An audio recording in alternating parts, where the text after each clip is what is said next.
Di lantai 2, di kamarku yang sekarang. Waktu itu kejadiannya pun sekitar sore. Bentuknya gimana? Sodok Atun. Mirip salah satu anak kos yang sudah keluar sebelumnya. Kebetulan aku yang pindah ke kamar dia. Oh, hampir sama persis dengan yang barusan dong, tukas Atun. Kira-kira begitu deh. Cuma ada satu yang bikin aku kepikiran. Apaan itu? Sorak yang lain serempak. Ternyata orang itu meninggal 2 hari sebelum aku melihat penampakan wujudnya di kamar.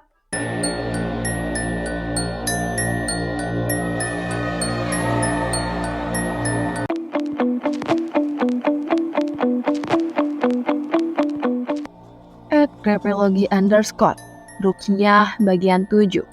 Sebentar lagi kamu mati. Setidaknya Amara masih beruntung karena nyawanya masih dapat diselamatkan. Dan inilah yang terjadi. Shizuka kala itu pulang dari mengantar pacarnya yang baru selesai rawat inap. Mobilnya dipacu kencang dari Antapani menuju Ciroyong. Cepat saja dia hampir tiba di kos. Beberapa puluh meter sebelum tujuan, Shizuka menangkap sekelibat sosok yang dikenalnya. Shizuka tahu itu Amara, tetapi mulainya tidak berpikir macam-macam. Akhirnya ia sampai. Pagar kos dibuka agar mobil bisa masuk. Namun disitulah ia ingat sesuatu yang janggal. Benaknya jadi tidak tenang. Sebab sebagaimana yang dilihatnya barusan, Amara tampaknya berjalan gontai, tanpa alas kaki, dan hanya berpiyama pendek. Juga Shizuka ingat bahwa teman barunya itu agaknya tidak pernah keluar terlalu malam. Lagi pula, apa tujuannya keluar semalam itu? Karena itu, Shizuka menutup lagi pagar kos. Lalu ia berputar hendak mengejarnya. Untungnya ia masih dapat menemukan anak itu. Namun Amara segera berbelok ke kiri, memasuki sebuah gang sempit yang dapat membawanya tembus ke arah rel kereta. Tanpa menunda-nunda, Shizuka memarkir kendaraannya di sembarang tempat. Segera turun untuk berusaha menyusulnya. Langkahnya cukup jauh tertinggal, tetapi ia bertekad harus mendapatkan gadis tersebut. Maka ia berlari mengikuti arah itu, menyusuri gang sempit yang diapit beberapa rumah, yang tidak tampak seorang pun di sana. Hanya sebentar Shizuka sampai di ujung gang. Selanjutnya pemandangan berubah dengan hamparan jalur kereta yang mengular tanpa batas, hanya dinaungi gelap. Meski begitu, pandangan Shizuka masih dapat meringkus Amara. Ia pun segera bergerak ke kiri. "Amara!" nyaring Shizuka. Dan ia amat panik oleh sebab terdengar sirine perlintasan kereta. Tidak pernah ada ceritanya penjaga perlintasan kereta berbohong. Jika mereka menurunkan palang dan menyalakan sirine, artinya kereta pasti bakal melintas. Namun di kejauhan, Amara tidak hirau sama sekali. Pikiran warasnya dibekap oleh sesuatu yang luar biasa, sehingga telinganya tidak mendengar apapun di sekitarnya. Jalannya tambah larat hingga ia berhenti lalu menatap sebuah bangunan yang memunggunginya. Tidak lain itu tempat tinggalnya, kamarnya sendiri yang telah ia tempati sejak beberapa bulan lalu. Berpuluh meter di belakang Amara, tak henti-henti Shizuka berteriak memanggil namanya. Walau tampaknya itu usaha yang sia-sia. Sesudah itu mulai terlihat dari jauh nyala lampu lokomotif yang berkilau panjang. Panik Shizuka makin menjalar, sehingga ia buru-buru melepas sepatu yang haknya mengganggu, sebelum kembali mengejar lebih cepat. Hanya saja Shizuka akhirnya menyerah, sebab kecepatannya takkan mungkin menandingi laju kereta. Untung saja ia mendapatkan sedikit harapan saat melihat samar-samar dua orang sedang berjalan di arah yang berseberangan. Ia pun meminta tolong dengan suara sekerasnya, dan ia hanya pasrah setelah itu, sebab kereta sudah makin mendekat. Di telinga Shizuka, suara tersebut bagai lonceng kematian. Matanya segera dipalingkan dari pandangan yang sangat mengerikan. Seiring dengan itu ia menjerit tidak tertahan karena mengira Amara tidak akan selamat. Ia pun menyesali kelambanannya dalam bertindak. Andai kata otaknya bisa berpikir lebih cepat, tentu Amara tidak akan seperti ini. Hanya soal waktu kereta malam akhirnya menjauh, membuat jalur itu kembali gelap dan sunyi seperti semula. Shizuka hanya tertunduk lemas dan mulai menangisi perbuatannya. Akan tetapi rasa bersalah itu lekas sirna ketika terdengar sorak dalam gelap. "Ah, untung masih selamat. Kenapa anak semuda ini nekat bunuh diri?" Bergegas Shizuka tersadar dari sesal. Pandangannya dihunus ke arah datangnya suara tersebut. Lantas ia berlari sampai tersandung-sandung untuk melihat keadaan Amara hingga dapat ia pastikan kalau gadis itu memang selamat. Lelaki yang menjadi pahlawan malam itu ialah petugas Daop yang sedang memeriksa kualitas teknis rek kereta, dan ia bersama satu rekannya yang makin heran setelah berbicara dengan Amara yang mengaku bahwa dirinya tidak sadar telah berada di tempat itu. "Kamu mungkin saja mengalami sleepwalking," ujar Shizuka setelah mengantar Amara ke kamarnya. "Aku melihat kamu berjalan nyeker seperti ini. Aduh, aku masih berdebar. Syukurlah 2 petugas rel itu ada di saat yang tepat. Seharusnya aku lebih cepat menyusulmu tadi." Amara menyunggingkan senyum yang masih tampak pucat dan mengatakan, "Tentu saja itu bukan salahmu. Aku juga sangat bersyukur masih diberi hidup." Selebihnya Amara tidak dapat berkomentar.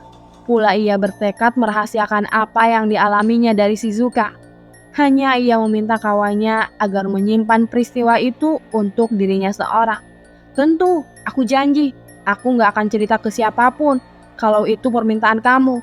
Tapi omong-omong, ia dihinggapi ragu sebentar sebelum menanyakan, "Kamu gak mau konsultasi tentang kamar ini? Memangnya ada apa di sini?" Shizuka malah bingung. Lebih-lebih dia tahu bahwa kamar itu tidak pernah bermasalah. "Ah, lupakan saja. Kamar itu memang gak ada apa-apa. Oke, aku ke kamar dulu ya. Ini sudah terlalu malam." Amara menatap kepergian Shizuka sampai masuk ke kamarnya. Sejak itu ia sendiri lagi. Dan hal-hal aneh yang melanda malam itu dengan semestinya kembali menyeruak. Ia ingat betul garis waktu yang dijalaninya hari itu. Ia pulang kampus pukul 8 malam, tiba di tempat kos setengah jam kemudian. Sesudahnya dia menonton 3 episode drama komedi hingga matanya letih. Sleepwalking. Amara menggigil mengingat komentar Shizuka. Itu cukup mengerikan. Mana mungkin aku berjalan sendiri dalam tidur. Kemudian otaknya mencoba mengulas dengan lebih cermat. Barangkali ada beberapa potongan peristiwa yang luput dari ingatannya. Namun ia memastikan tidak mengingat apa-apa sebelum telinganya mendengar kereta berderu-deru. Itu baru satu soal. Belum lagi ketika ia mundur lebih ke belakang, di mana ia merasakan perjumpaan dengan Buya Hakim nan jauh di sebuah negari. Dan inyak tersebut seolah-olah mengisyaratkan sesuatu perkara yang bukan main-main, bahwa mamahnya sedang sekarat. Benaknya langsung berdebar begitu ingat mimpinya. Lalu ia bertanya dalam hati, bukankah akhir-akhir ini dirinya sering kejatuhan mimpi yang tidak wajar bahkan mengerikan? Pertanda apa ini? Cemas Amara. Tambah lama pikirannya berulang-alik. Maka ia tidak dapat menghindari masa lalu. Sosok Mardina berputar-putar di kepalanya. Juga kakek wanita itu yang meninggalkan kesan menakutkan dalam kenangannya. Belakangan ini, keduanya semakin sering mengusik ingatannya. Dan ingatannya selanjutnya menuju pada perselingkuhan ayahnya. Ditambah kisah benda-benda sihir yang diungkapkan mamanya beberapa waktu lalu. Makin kuat dugaan Amara mengenai perbuatan Mardina dan kakeknya. Konyolnya ia selalu berhenti di situ, semacam ada parit dalam menghalangi langkah lebih jauh. Entah sebab apa Amara terus menutup mulutnya alih-alih menyingkap rahasia Mardina. Itu kembali terjadi. Amara menelepon Marisa. Niatnya bukan hendak membocorkan rahasia keluarga Mardina, melainkan menanyakan keadaan. Sayangnya, usahanya sama saja seperti kemarin-kemarin. Nomor itu tidak aktif dalam pilihan sambungan apapun. Karuan saja cemasnya jadi bertambah. Ia sangat paham seperti apa mamanya, jenis orang tua yang selalu meneror anaknya dalam situasi apapun. Marisa terbiasa menelepon, sehari bisa berulang kali. Tidak ada tobatnya sejak dulu, malah ia jarang sekali mengirim pesan. Dengan rekam jejak seperti itu, sungguh aneh mamanya mendadak berubah. Lambat laun rasa cemas berubah menjadi rasa takut. Amara menjadi rasa kalut. Amara tidak dapat memejamkan matanya lagi. sementara di dalam kepalanya semakin banyak rangkaian peristiwa. Dengan sendirinya ia menyusun kejadian demi kejadian sehingga gambaran menjadi lebih utuh. Bahkan sejak itu dia curiga kalau teman sekampusnya, Amelia atas Teteh, turut terdampak kesialan yang seharusnya hanya menimpanya. Tapi bagaimana ceritanya Amelia bisa ikut kena sial? Amara tidak terlalu yakin, tetapi menurutnya tidak ada salahnya mencoba bertanya pada yang bersangkutan. "Halo Teteh, maaf, aku telepon semalam ini." Ternyata panggilan Amara ke nomor temannya segera diangkat. "Halo, Teh, aku bisa ngobrol sebentar?" "Teteh," akan tetapi hanya sunyi yang terdengar. "Teteh, halo, ini aku Teh, Amara." Gadis itu hanya menyangka kualitas sambungan sedang buruk, kecuali setelah itu ia mendengar sebaris suara yang sangat keras dan yang bersirat murka. "Sebentar lagi kamu mati." Ponsel Amara terlempar seketika, namun kata-kata mengerikan itu terus terdengar. Ucapan itu disusul lengkingan tawa yang panjang juga menyeramkan. Terlalu seramnya hingga Amara hanya memojokkan dirinya ke tembok paling belakang. Ingatannya segera bergulir tidak karuan, menuntunnya pada mimpi-mimpi aneh yang telah merusak kedamaiannya. Lagi-lagi ia terseret menuju memori masa kecil. Ia membayangkan sebuah rumah tua, lelaki tua dan Mardina yang selalu menatapnya sinis. Sekuat-kuatnya Amara segera meloloskan diri dari kenangan tersebut. Selang beberapa saat tanpa sadar ia merintih minta tolong, tetapi suaranya terlalu parau, bahkan untuk sekedar didengar sendiri. "Mama, Papa, Amara takut," desisnya payah. Lengkingan dari frekuensi itu tak mau juga berhenti. Amara kian terjun menuju jurang rasa takut, sementara di dalam kepala terus berputar kolase berupa gambar-gambar acak, seperti mana bunyi terdistorsi dengan sedemikian rupa. Tidak lama sesudah itu pandangannya berhenti di tembok depan, dan seketika berkejap-kejip matanya. Tampak cat dinding berwarna putih itu mengelupas dan menyisakan garis, yang bukan hanya satu, melainkan 5. Perlu beberapa saat sebelum Amara menginsapi yang lain, bahwa ia juga mendengar dinding itu dicakar sekeras-kerasnya. Bekas cakaran itu tak dapat dibantah, hitam memanjang bahkan berpindah-pindah ke arah yang tak bisa diperkirakan. Amara berulang kali mencoba berteriak, tetapi suaranya selalu berhenti di bawah kerongkongan, seakan-akan ada 2 biji lato-lato tersangkut dalam lehernya. Namun demikian, situasi bisa berubah kapanpun. Sayup-sayup terdengar suara yang lain, yang asalnya bukan dari frekuensi, melainkan 2 orang yang bersecepat mendatangi kamarnya. Pintu kamar Amara digedor. Berbarengan dengan itu lenyaplah semua pemandangan mencekam. Meski bekas cakaran di dinding kamarnya tetap ada, susah payah gadis itu bangkit demi membuka pintu. Hingga dapat ia jumpai Perli bersama satu lelaki yang belum pernah dilihatnya. "Saya Hamdan." Lelaki itu juga kembali memberitahu bahwa dirinya sebagai ayah angkat Amalia. Kemudian ia mengutarakan maksud kedatangannya. "Amelia kena werejit." Hamdan ingin memanjangkan ucapannya, kecuali ia sadar dengan siapa bicara. Jadi ia mengulangi kalimatnya. "Amelia diguna-guna." Amara langsung terpukul sejadi-jadinya dengan kabar tersebut, lalu bertanya, "Di mana dia sekarang?" "Di Cikalong. Saya bawa ke tempat Ibu Hajah Gayatri dari kemarin malam. Saya ini ke sini karena dipesan agar membawa kamu juga ke sana." "Saya, Pak." Hamdan mengangguk tegang. Kata beliau, "Mungkin saja. Sebenarnya guna-guna itu buat kamu." Amara tidak sempat bicara lebih banyak ketika lelaki itu memaksa. "Cepat berkemas, seadanya saja.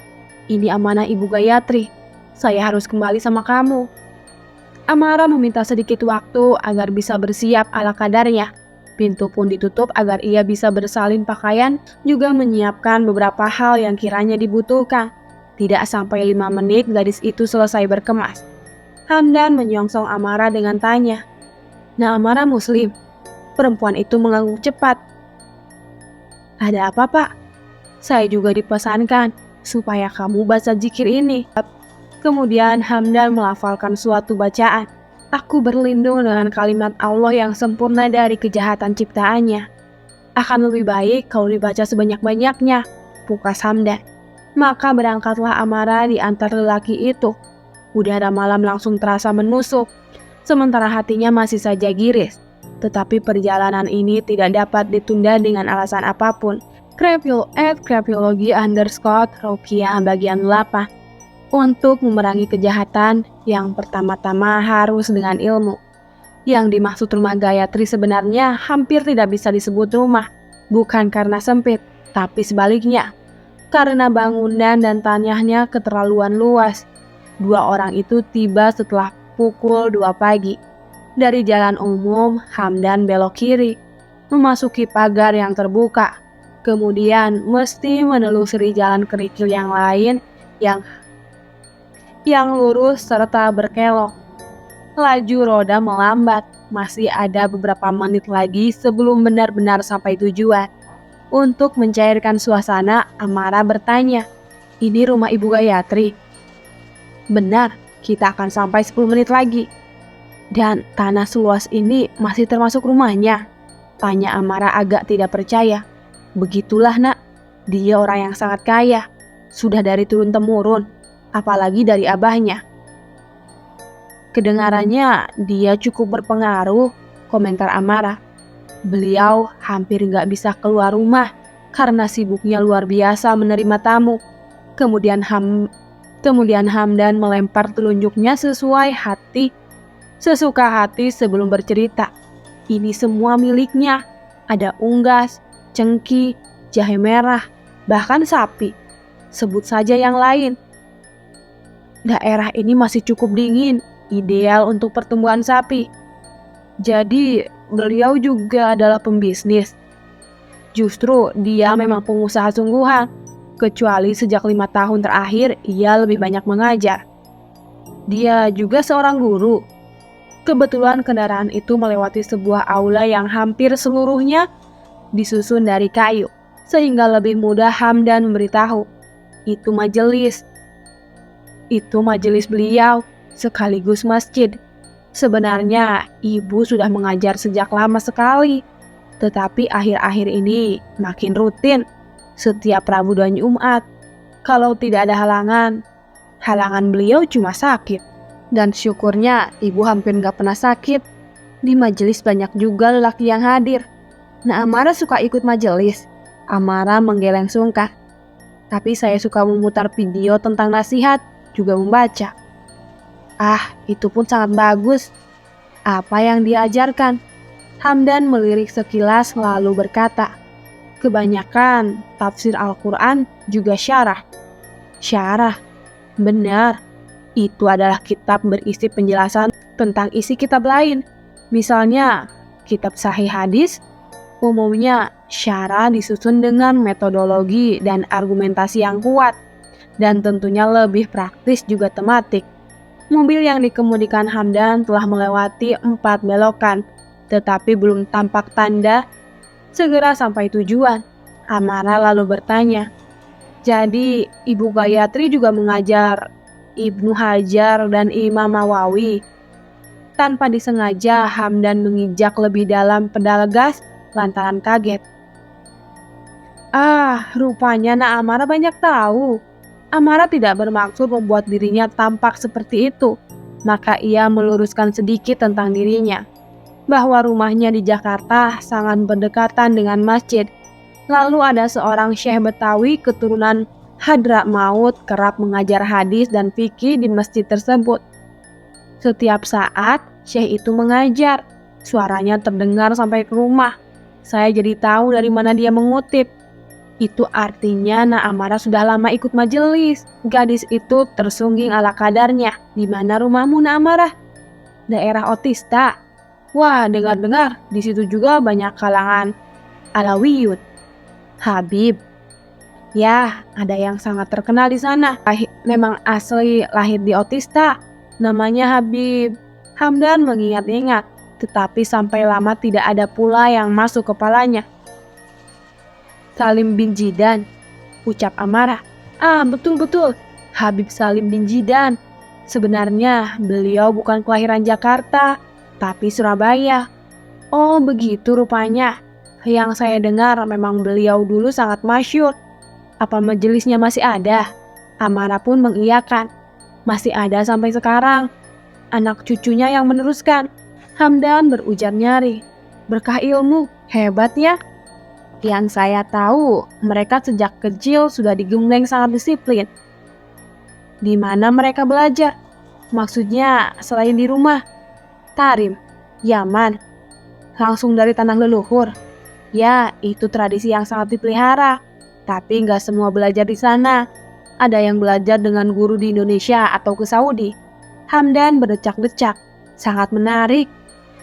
Kalau begitu, pasti ada juga kan tokoh yang berguru di sini. Misalnya siapa? Misalnya siapa begitu yang belajar langsung dari Habib Salim bin Jidan itu? Itu juga ada. Selain menimba ilmu, mereka gemar menyambung silaturahmi. Bahkan alangkah baiknya kalau bisa menyumbang tali nasab. Hamdan kian tertarik sehingga ia bertanya, contohnya siapa? Yang berguru kepada beliau? Iya, Lutfi bin Yahya, ucap Amara lancar. Sekali lagi Hamdan berdecak kagum. Sepertinya dia lebih tertarik membahas perkara itu daripada masalah yang menimpa anaknya. Jangan-jangan Amara sendiri seorang syarifah, tebak Hamdan. Amara cepat menampik dengan berdalih bahwa pengetahuannya mengenai hal tersebut hanya berasal dari keluarga dan sebagian temannya yang masih berstatus Alawiyun. Tapi Amara, maaf jika saya menilai, kamu sendiri terlihat seperti berdarah Arab. Pertanyaan itu tidak dibantah Amara, namun ia menerangkan, kakek buyut saya dari 7 generasi ke atas berdarah keturunan, tetapi bukan dari kalangan Alawiyun. Dan ia pun sudah kawin campur. Pantas saja. Apa marganya? Bin Talib, singkat perempuan itu. Pada saat itu mereka telah sampai di depan sebuah rumah yang hampir seluas masjid. Tidak lain itu adalah rumah Gayatri. Akan tetapi Hamdan memilih bertahan sebentar untuk menyampaikan sesuatu yang menurutnya sangat perlu.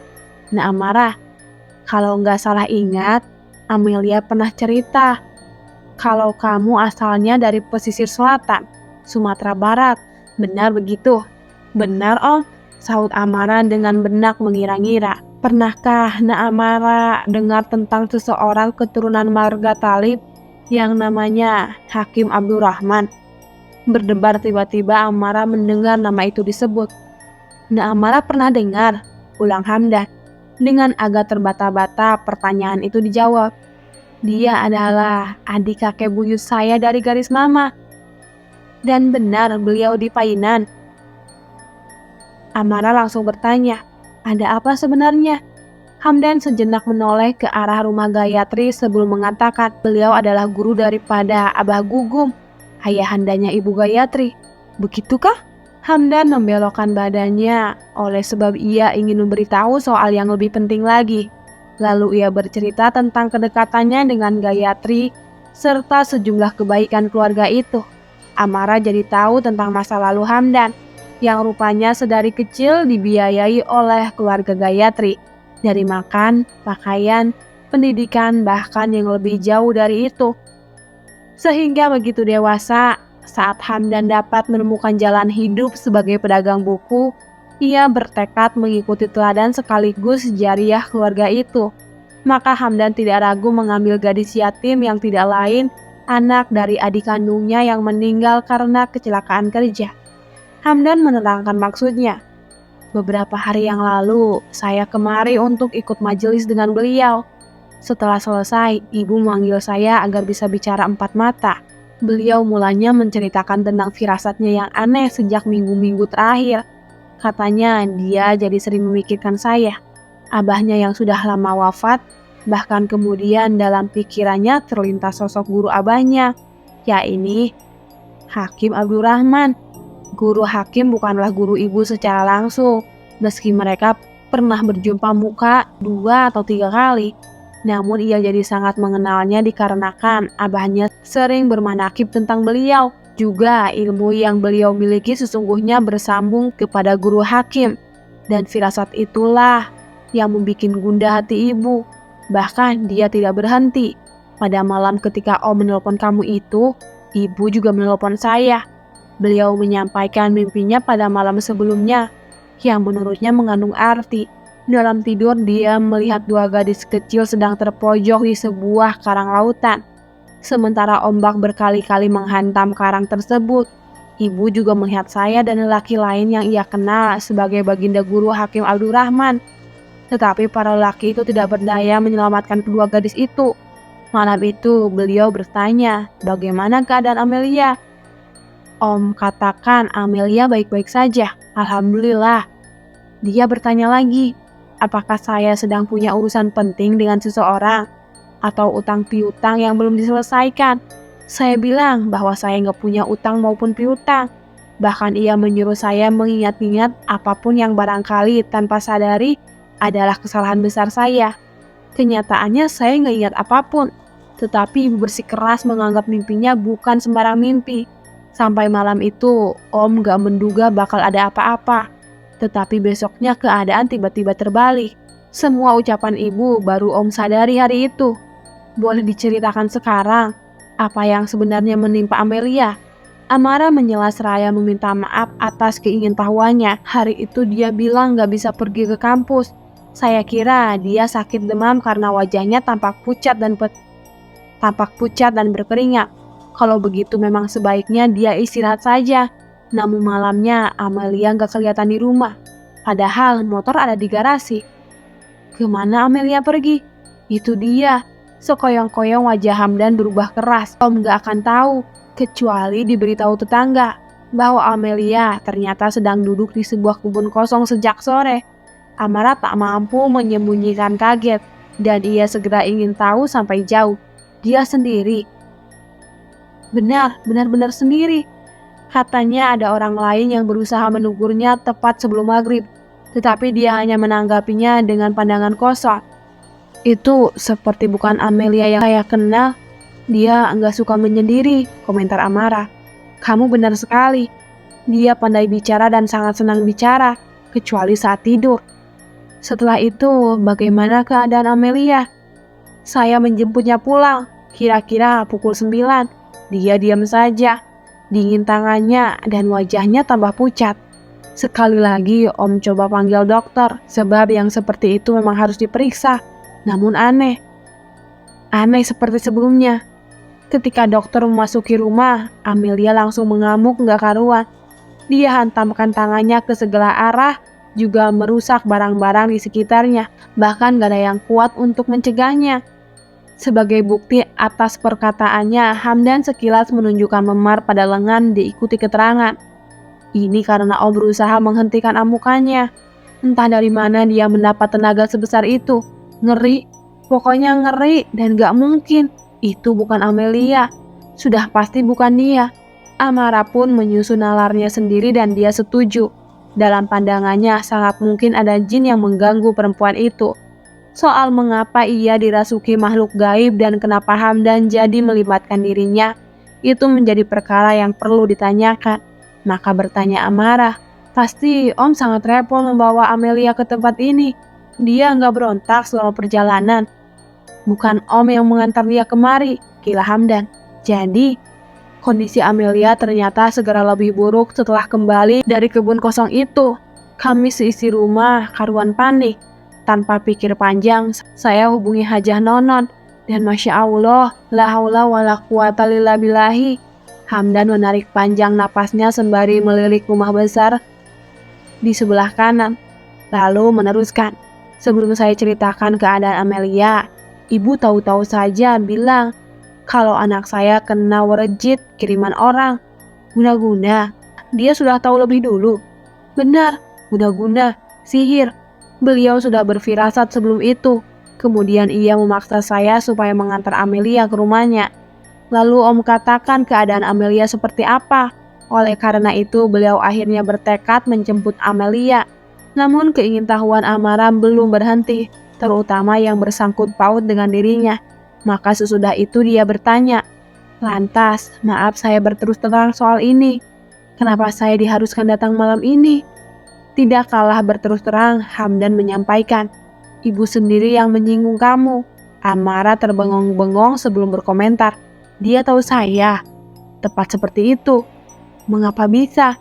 "Sebagaimana Om ceritakan sebelumnya, yang mana ibu mendapat mimpi tentang dua gadis kecil dan guru Hakim Abdurrahman.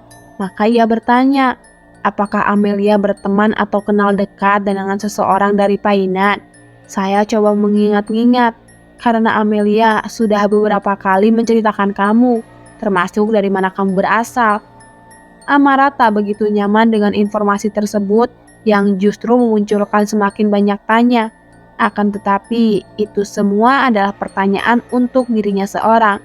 Terlepas dari itu, dia sendiri percaya kalau Gayatri memang dikaruniai oleh Tuhan suatu kemampuan kasyaf. Ia ini mengetahui sebagian perkara gaib yang ditunjukkan padanya, yang tidak sembarang manusia dapat mengalaminya.